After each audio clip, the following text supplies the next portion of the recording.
C'est un point central dans les discussions avec la Russie pour arrêter le conflit et Volodymyr Zelensky semble prêt à négocier. Hier, le président ukrainien l'a annoncé. Son gouvernement étudie en profondeur, selon ses mots, la question de la neutralité de l'Ukraine.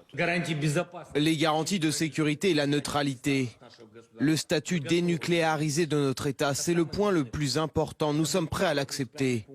D'ailleurs, si je me souviens bien, c'est la raison pour laquelle la Russie a commencé la guerre.